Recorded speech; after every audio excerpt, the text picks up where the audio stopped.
Guys, we're making this a really adorable bunny wreath for Easter, and the styrofoam form and the feather boas were purchased from Michael's using a 40% off coupon, and then the ears, the bow, and the tail are purchased from the dollar store. So I went with 24 feet of this craft feather boa, and then this only cost me $2 for the little bunny costume because it came with the little tail, and I thought I could use the bow as well. And I decided to go with a 16-inch white styrofoam form. So what I did is I got my handy glue gun and I heated that up, and then I'm actually just kind of stretch out the headband with the ears, just so it's not so I don't know, so that it kind of glues on a little bit better on the wreath. And all you're gonna do is take your glue gun and just be really careful you don't burn yourself, but I'm just going to put some beads of glue on there, and then I'm just going to actually put my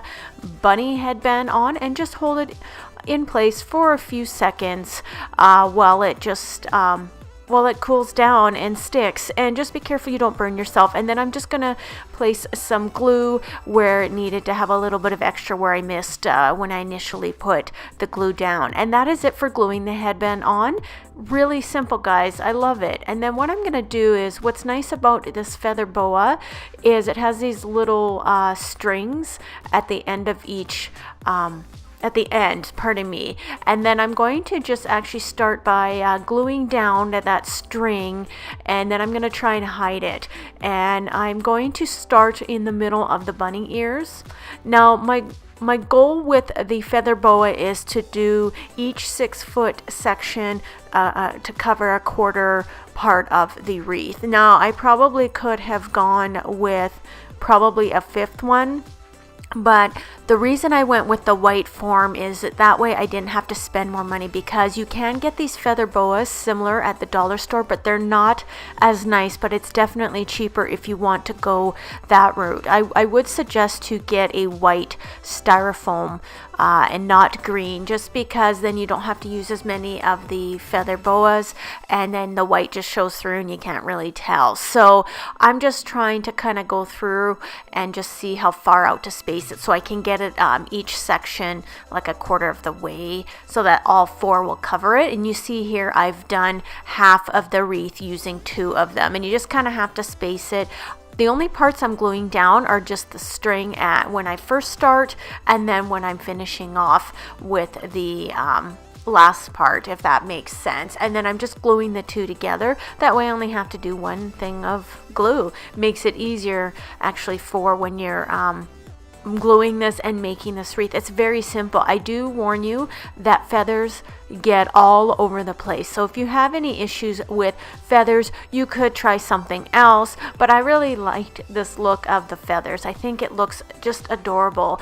And what I did is I'm actually tried to glue the string at the top there where my ears are, in the back of the back of the wreath. That way I try to hide it as best as I could, but you know what, it doesn't really matter because I'm going to be putting that bow and hiding it anyways. And I'm just going through, and the reason I didn't glue it is I can kind of move the feathers around, but they do get everywhere. Just be warned of that. And what's really nice about this little costume set is there's no gluing or anything, because it's an elastic that it's attached, because it's supposed to be for someone to wear. It just loops around, and then I just looped it around the bow, and that's it. I didn't have to glue it. You can take it off, change it up, don't put it on there. And then I did the same thing with the cute little bunny tail at the bottom, and then I kind of lined it up where the 2 strings match to kind of make it look a little better. But that is it for your bunny wreath. I think it is so cute. I have to admit, I think it's one of my most cute DIYs that I've done. And these bunny ears are great because they have they've got the like a ribbon or a wire, I should say, a wire inside, so you can shape them however you want to. Make one straight. I did that, and then kind of folded the other so it looks like the little ear is folded down. I don't know, I just thought it would be cute not to have them both sticking up.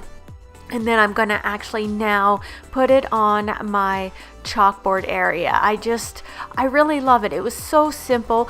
I do recommend, if you're going to get the materials from Michael's, to use a coupon, because otherwise it does get a bit expensive. But that's just my suggestion. So what I ended up doing was I just had a little wreath hanger, and because it's so light, it just works perfectly. And then I'm just adding, not going overboard with my Easter stuff, I'm just adding a tiny bit this year. I hardly am doing anything because I don't want a lot this year. I'm just trying to keep it simple. And then I added my Easter burlap banner that I've had a couple years. I said bunny trail and drew little bunny feet inside of the wreath with some arrows, and then I just added a couple of carrots, a little moss rabbit, and a little hop sign there on top of my books. But that's about all that I did for Easter this year. I did add a little bit of eggs in a couple other spots in my house, but I really just didn't want to do a lot this year. So I really hope you enjoyed this video and found it inspirational to do just maybe a little bit of Easter decor for yourself. If you have any questions or comments, please leave them below for me. Thank you very much for watching. I will see you in the next video. Bye, guys.